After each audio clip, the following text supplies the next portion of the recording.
పుస్తకావిష్కరణ సందర్భంగా సభకు అధ్యక్షత వహించిన మిత్రులు భూపతి వెంకటేశ్వర్లు గారు, పుస్తకాన్ని ఆవిష్కరించిన వాగ్గేయకారులు, దానికంటే మంచి పదం నాకు అనిపిస్తుంది ప్రజల కవి జయరాజు గారు,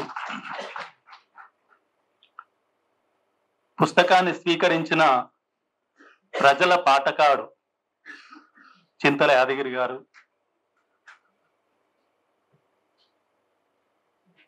కవి మరి అధ్యాపకులు పసునూరు రవీందర్ గారు, కవి యాకూబు గారు, ఈ పుస్తక రచయితలు రచన కొరకు కాదు, ఇటువంటి అంశాలు పుస్తక రూపంలో ఉంటేనే ఈ సమాజానికి దిక్సూచిగా ఉంటుంది, సమాజంలో ఉన్న త్యాగాలు మలితరం కూడా తన భుజాల మీద వేసుకొని ముందుకు పోతుందని చెప్పి కష్టపడి రాసిన విప్లవ్ విజయులు, మిగతా వేదికపై ఉన్న పెద్దలందరికీ, వేదిక ముందు కూడా చాలా మంది కవులు ఉన్నారు, చాలా చాలా చాలా రాసే వాళ్ళు ఉన్నారు.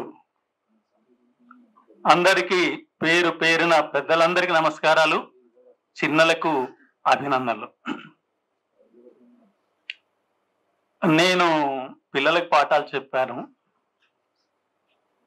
పంతులకు కూడా పాఠాలు చెప్పే అవకాశం అంటే సంఘనాయకునికి వచ్చింది కాబట్టి కొంతమంది కన్నా చెప్పాను. కానీ కవులకు పాఠాలు చెప్పడం అంటే అంత తేలిక కాదు.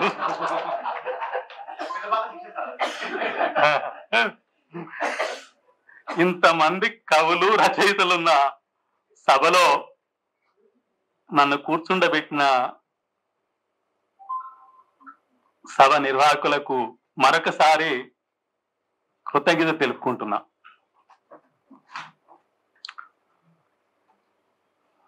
ఈ పుస్తకం ముందుగా నేను నా వైపు నుంచి సూచించేది, కోట రమేష్, వెంకటేష్ డివైఎఫ్ఐ అధ్యక్ష కార్యదర్శులకు తక్షణం ఒక అవసరం ఏర్పడ్డదని చెప్పి నేను భావిస్తున్నా. ఎందుకంటే చదివే కాలం తగ్గింది, చూసే కాలం పెరిగింది. చూసే కాలం అంటే మన స్మార్ట్ ఫోన్లో, చూసే కాలంలో ఏం చూస్తున్నామో తెలియకుండా సమయం అయిపోతుంది. చూడవలసిందో వినవలసిందో వినకుండానే సమయం అయిపోయి మళ్ళీ ఫోన్ కట్టేసే పరిస్థితి వస్తుంది. ఇది నేటి మన సోషల్ మీడియా పరిస్థితి. అది ఎవరు చేస్తున్నారో తెలియంది కాదు. ఇప్పుడు ఆ అమ్మాయి చాలా బాగా చెప్పింది. అందువల్ల డివైఎఫ్ఐ బాధ్యులిద్దరు కూడా డివైఎఫ్ఐ కార్యకర్తలకు వెంటనే ఈ పుస్తకంపై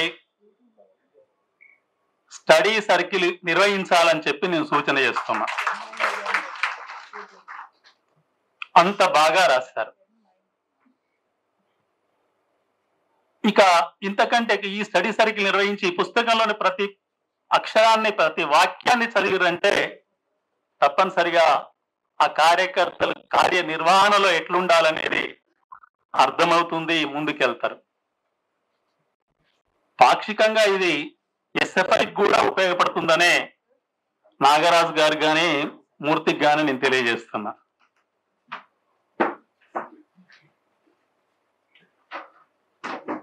ముందు మాట రాసిన తగుళ్ళ గోపాల్ గారు కానీ, కోట రమేష్ కానీ, ఆనగంటి వెంకటేష్ కానీ చాలా బాగా రాశారు. ఇక అమరవీరులు 14 మందిలో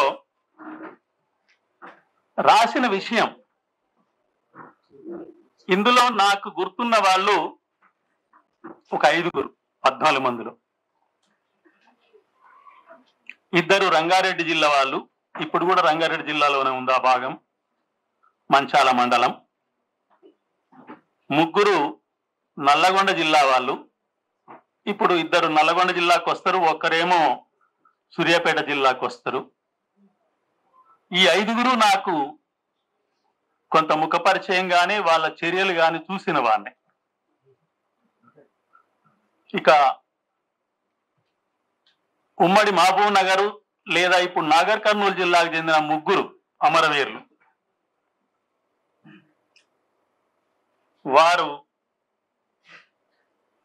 వారు గాని అల్లంపల్లి రోషయ్య గారు, సాటు అంతయ్య గారు, ఎంఏ రహీం గారు. ఆ తర్వాత మిగిలిన 6 ఉమ్మడి వరంగల్ జిల్లాకు చెందిన వాళ్ళు. అందులో కూడా మళ్ళీ 5 ఇప్పుడు వరంగల్ జిల్లాలోనే ఉంది. అది ఒక్కటి మాత్రమే మహబూబాద్ జిల్లాకు పోయింది, కొరవి.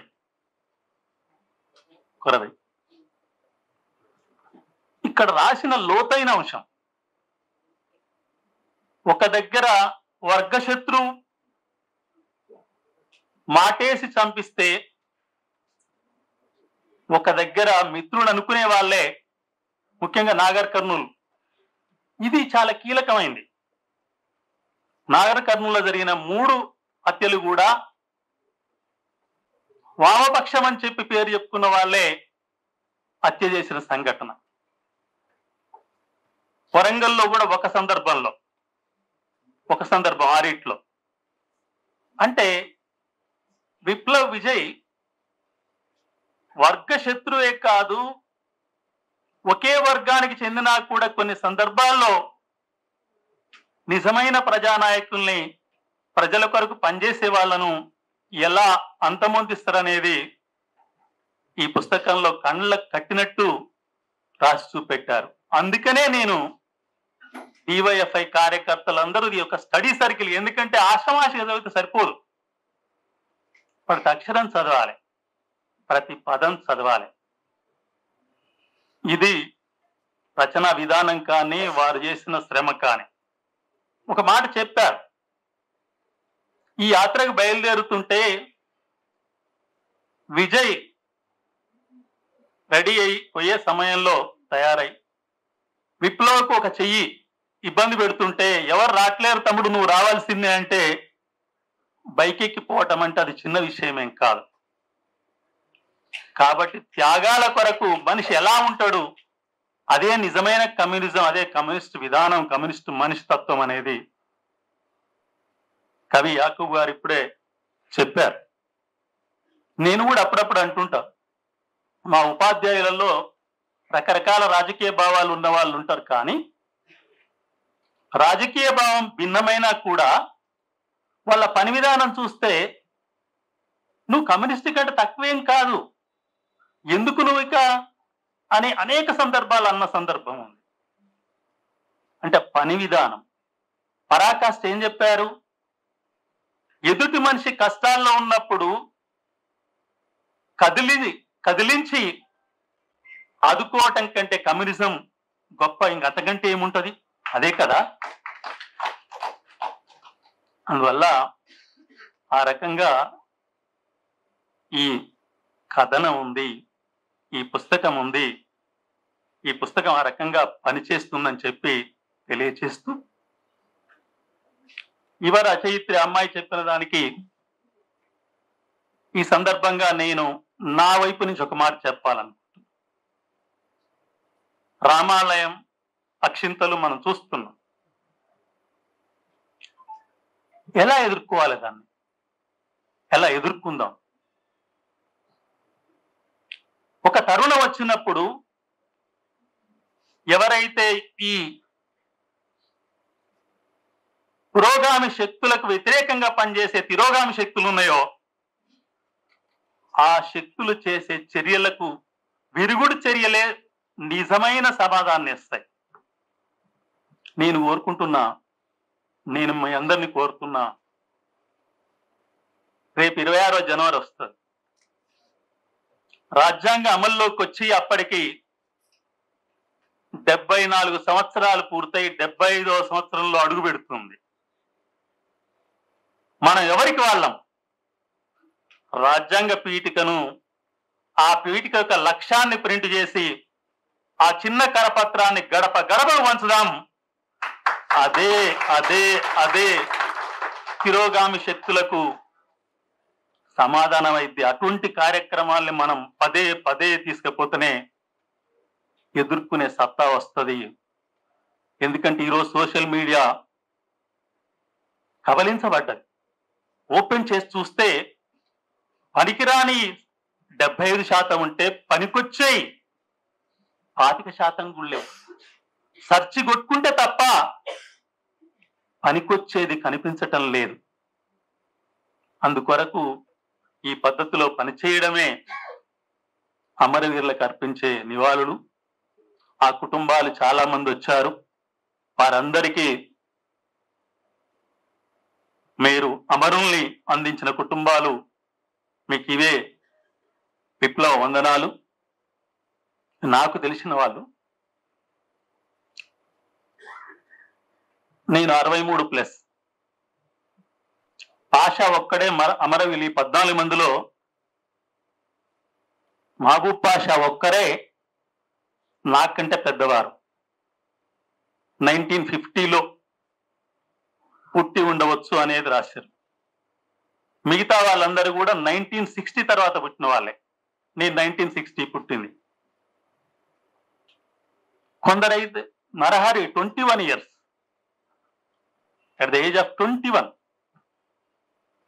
వారిద్దరు మరణం ఎలా అయిందమంటే, నేను నల్లగొండ జిల్లా మిర్యాలగూడలో డివైఎఫ్ఐ మహాసభలు, రాష్ట్ర మహాసభలు జరుగుతున్నాయి.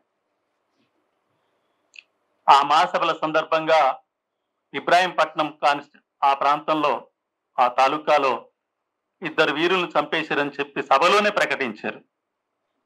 అది నా గుర్తు. నేను అప్పటికి 29 సంవత్సరాలు. అప్పటికి నేను టీచర్ను.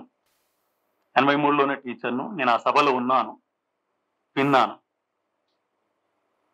ఇక నల్గొండ జిల్లాకు చెందిన వీరారెడ్డి నేను చూశాను. నాకంటే 2 ఏళ్ళు పెద్ద, డేట్ ఆఫ్ బర్త్ చూసుకుంటే.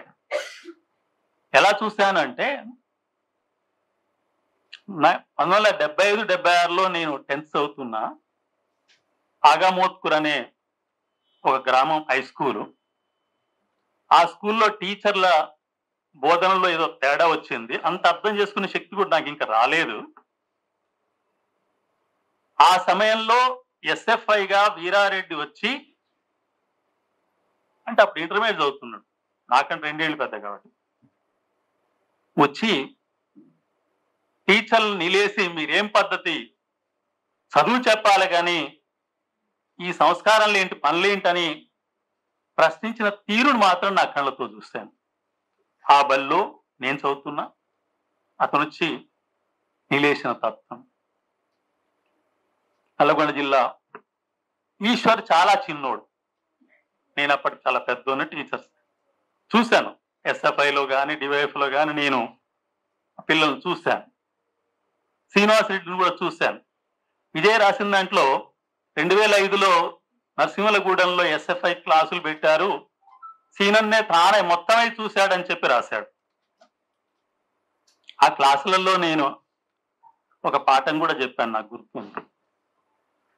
ఒక పాఠం కూడా చెప్పాను. ఇలా వీరుల త్యాగం మలి తరాలకు అందించటమే ముందుకు తీసుకుపోవడం తప్ప, అదే ఈ సమాజాన్ని నవచైతన్యయుతంగా ముందుకు తీసుకుపోతుంది, కమ్యూనిజాన్ని బతికిస్తుంది. ఒకటి మాత్రం నిజం, తెలంగాణ గడ్డ నిండా కమ్యూనిజం ఉంది, చైతన్యం ఉంది. ఉండబట్టే నేను ఎమ్మెల్సీగా మేము ముందు నిలబడ్డాను. ఆ చైతన్యం లేకపోతే నేను ఎమ్మెల్సీగా ఇక్కడ నిలబడే అవకాశం నాకు ఏమీ లేదు. నిలబెట్టింది ఆ చైతన్యమే. ఆ చైతన్యాన్ని ఒక వేదిక మీదకి తీసుకొచ్చి ఒక ఐక్యంగా ముందుకు తీసుకుపోతే ఫలితాలు ఉంటాయనేది నా ఎన్నిక ఫలితం. ఆ ఎన్నికలో అన్ని రకాల లెఫ్ట్లందరూ కలిసి నన్ను గెలిపించటంలో కృషి చేశారు, అదే గెలిపించింది.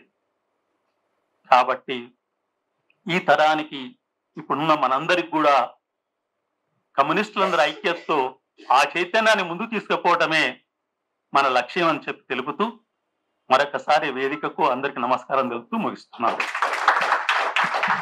సార్, ధన్యవాదాలు.